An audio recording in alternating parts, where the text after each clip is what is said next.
pardon me, Gavin Dew, Kelowna Mission, and MLA Amelia Boltby, Summerland Penticton, and my friend and colleague, Helena Conance, Similkameen, South Okanagan, West Kootenay, and of course, I'm Dan Albus, your friendly local MP.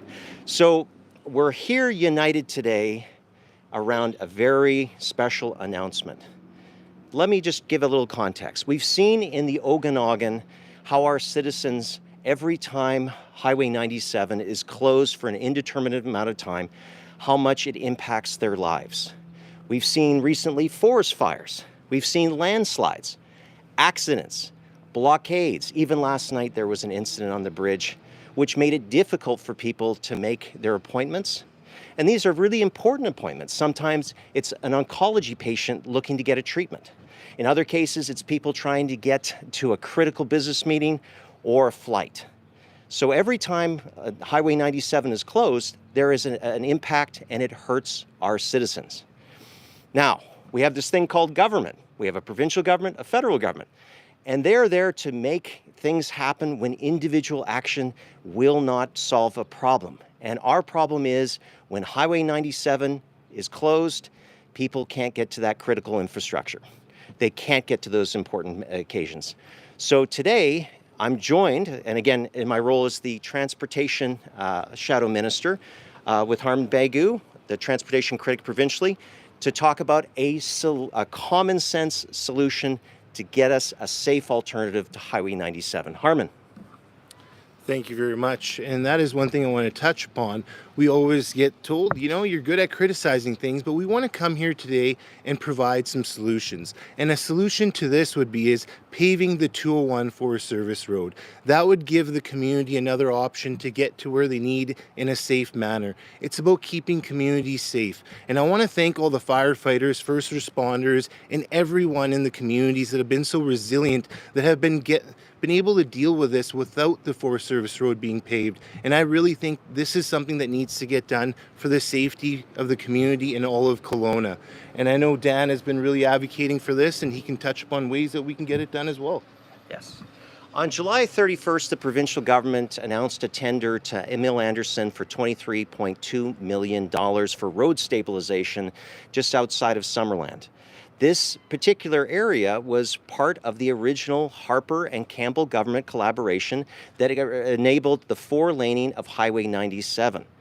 And because of the expense that the provincial government is going through, again, $23.2 million taxpayer dollars, we believe that the federal government, as part of the original project that four-laned, does bear responsibility on a moral basis to kick in 50% just as the original four-laning happened at that time.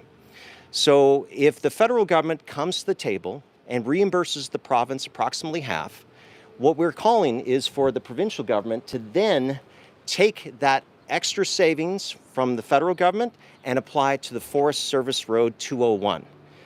I'm sure Macklin can talk about how COSAR, the Central Okanagan Search and Rescue, has been called out as recently as this past winter, where people are getting lost in that road, and it is causing all sorts of frustrations. Look, that road can be utilized to a greater benefit, but it needs to be improved. That's why, as a common sense solution, we are presenting this to the provincial and federal government for them to work on behalf of the people of the Okanagan to give them that safe alternative. Harman, did you have anything else you wanted to add? Yeah, in a way, it's all about respect, and respect for the community and their growth. And a rapid growing community deserves the respect, and that's what we're here to raise awareness. These issues, we know they take a lot of working with several governments, but we're here actually with a solution. That's what I just want to touch upon. Great. All right. Did anyone have any questions? Do you have the support of municipalities on this? You're holding it outside City Hall here. Does the City of West Kelowna support? So I never speak on behalf of local mayors, but I will have pointed out that both Doug Holmes of Summerland as well as Julius Bloomfield, the mayor of Penticton, both have been very open about their support about having a safe alternative.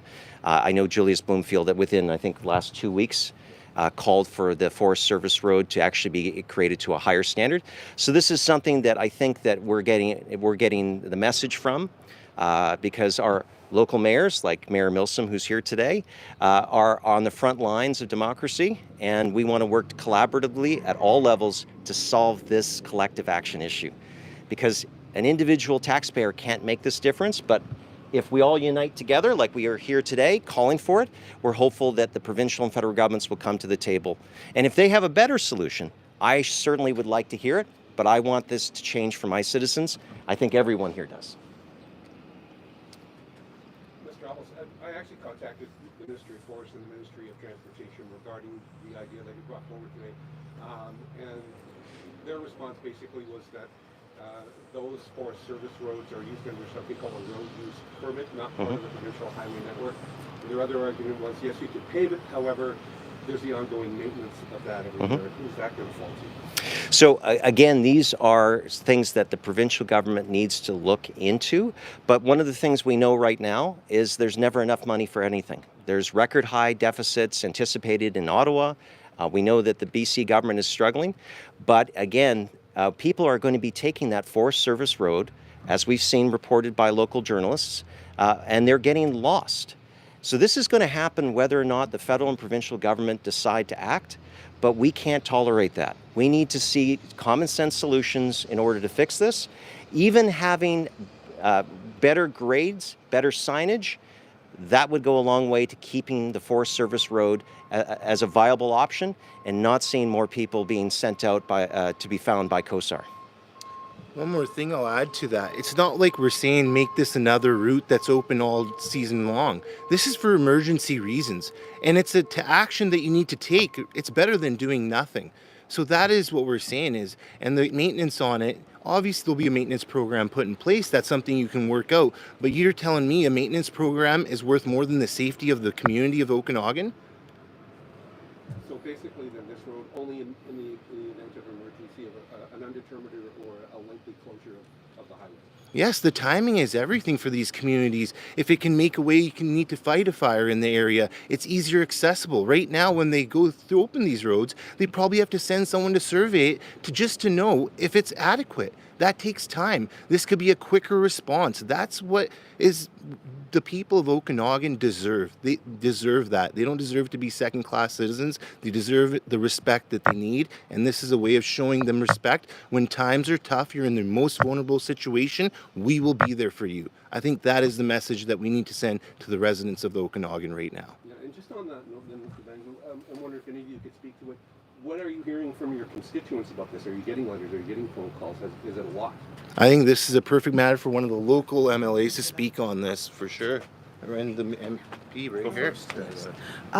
Thanks for that question. I'm Helena Conans, the MP for Similkameen, South Okanagan, West Kootenay.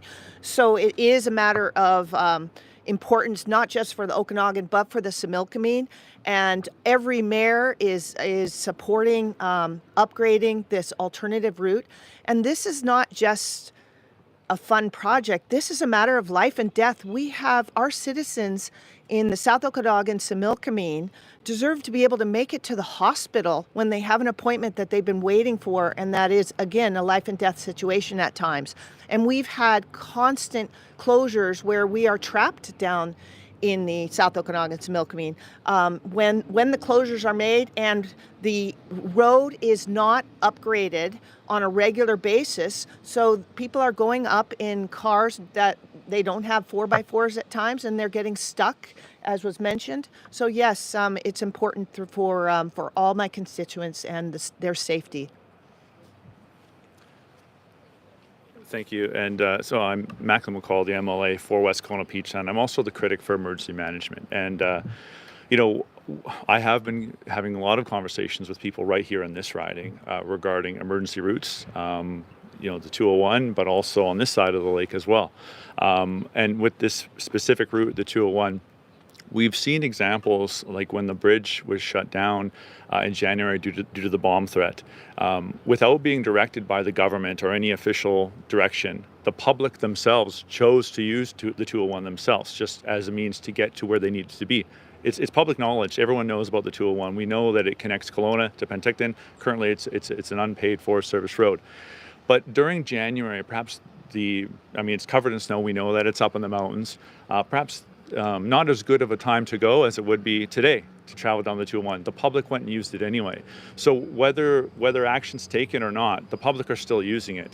Unfortunately, in January, in this particular incident, when the public used it because they needed to get maybe to see family, get to work, whatever they needed to use the road for, it became another safety issue. They were trapped and they had to call out search and rescue to come and help these people, just trying to perhaps get to work.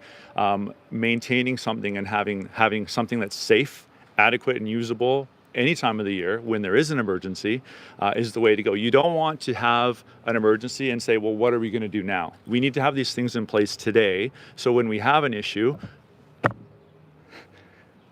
even like last night, we had a bridge closure, the bomb threat. That was quite a long amount of time where it was closed down, and at that time we had people who live over here in West Kelowna Beach, and a lot of people commute from this riding to Kelowna for work. A lot of people.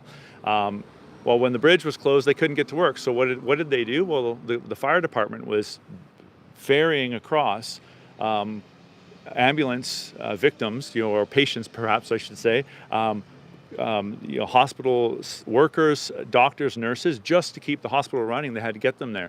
Well, if we have another route and we need to get people to Penticton or whatever, that's a great way to make sure that people aren't putting themselves in jeopardy just to get the daily functions they need in their life. And just on that one point, I graduated with a woman who lives in West Kelowna, and she actually is a shift manager at Penticton Regional Hospital as a nurse. And she explained to me the impacts when she can't be there, and it's always on patients. So to Mac's point, getting our healthcare system, part of it is getting people to work on time. And Gavin? Gavin Dew, MLA for Kelowna Mission. Obviously, Kelowna General Hospital is in my riding, and whenever we've had issues with the bridge, that actually has a knock-on effect to a healthcare system that is already struggling. So if you've got doctors and nurses who are living on the west side, who are commuting into KGH, and who are all of a sudden not able to be there, that's a really serious issue in terms of our ability to provide healthcare, which is particularly important in a crisis. So making sure that we have resilient systems for crisis, making sure that we are able to get people not only to where they're going to their work, but also making sure that our crucial frontline healthcare professionals can get to the hospital in a way that is planned, not improvised at the last minute, is absolutely critical. I think we've all heard the stories of people getting to work at the hospital through improvised boat rides, and that's not good enough. We need to actually have a plan and actually have infrastructure to make sure that not only our healthcare system, but our broader emergency response systems can function in a crisis. Oh, absolutely. Thank you, everyone. Amelia Boltby, MLA for Penticton Summerland. I wanted to just point out that I think the public is really demanding for this. I can speak at least in my own constituency office. I get many emails a day asking what's going to be done about it, because in my region, we've had the road blocked off due to several landslides, which are not even fixed at this point. Wildfires, and as my colleagues have said, it's not only a business case issue, but it's a health and human safety issue. So the public is writing to our constituency office. I believe there is a petition circulating around somewhere, having followed this for a number of years, because it's not a new idea to pave the 201. We just don't seem to have the political will to actually get it together, and that's what we're hoping is going to change. But we believe the public is crying out for this. Thank you. Great. So I think I'll just finish by saying that if we look at the example of the Harper government working with the Campbell government, it was two local leaders at the time, Stockwell Day and Rick Thorpe, that pushed that, is a great model for how a provincial and federal government can work together in order to benefit the Okanagan and actually our whole province and country. So I'm very appreciative of the work that has been done both with Harman to make today possible, but also with our local MLAs and local MPs that feel strongly that this is something that would benefit our citizens. So thank you for coming today. You have one more question? One more, sorry. Your you're doing this today. Letters have been written. The constituents are upset. They're writing you. But how do you get this in front of the legislature? How do you get this in the House of Commons, in front of your colleagues, in front of government, and say, you need to pay attention? Well, that's the question I asked several weeks ago when we had the latest incident outside of Peachland, and that's where I phoned up Harman, who's been working on a lot of these types of related issues. He's the transportation critic for the official opposition. I'm the transportation shadow minister for the official opposition in Ottawa. So we decided that we would work on this, and we came up with a proposal that we think is a win-win for everyone. And let's just remember, when government does these kinds of things, these collective action issues, well, our citizens can prosper. So. Have you spoken to the transportation minister? I did a few weeks ago in regards to BC ferries, but this is the next thing I'm going to be bringing to her personally, whether it be in the House of Commons or at the next committee meeting. I wonder if the official opposition would like to say, have you brought it up with the minister? Well, that's why we're here today, to raise the awareness and let the public know we're doing it in a transparent way. We're doing it with their input that the local MLAs have received, and myself, the transportation critic, and I've been working with the federal transportation critic. We're trying to be united about this. Think about the residents of Okanagan first. It's about respect. I want to reiterate that. They deserve the respect and to be treated in a safe manner. And and one criticism I hear is often that when you're in opposition, all you do is critique and you don't propose. So I just want the people in the Okanagan to know that their local leaders and their representatives in both Victoria and Ottawa are proposing. And we're working on solutions. A lot of things that we're mentioning are getting to work, getting to appointments when these closures and emergencies happen, but we do know the Forest Service Road can add more time to the commute.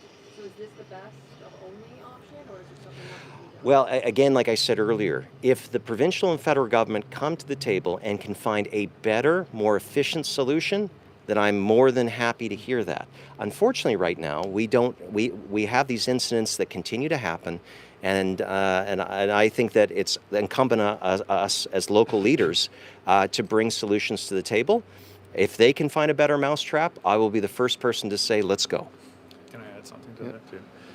Just to add a little more to what they said with respect to your question. So I guess it kind of depends where you are in the valley as well, because you've got the lake to get around. But right here where we are in West Kelowna, when the fire in Peachland shut down both Highway 97 and 97C, well, when we have fires that shut anyway, let's say the bridge, you've got the other routes.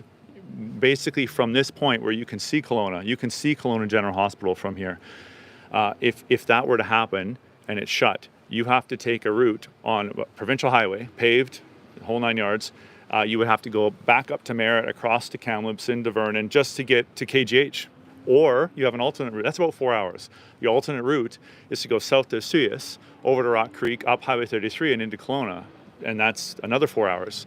So this is a route from here, you'd still have to get around. From Penticton and Kelowna, it's great because you're literally just driving on, instead of taking the west side of the lake, you're just taking the east side of the lake. So it gives a lot of options. Anything on that side, if you have to get over to there, you have to go all the way around to Highway 33 or all the way around Kamloops.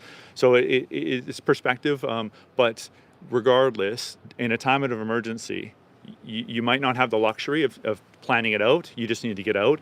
Right now, there is a Forest Service road there, and we know people do use it. Making it safe enough to be used at any time, I think, is the appropriate step. Great. Okay. Thank you for your attention to this today, and looking forward to seeing some action on this, Harman. Yeah. Thank you again. Definitely. Appreciate it. Thank you. Thanks. Thanks again, Matthew. Thanks, Dan. Thanks again. Appreciate it. Thank you, Dan. Thanks. All right.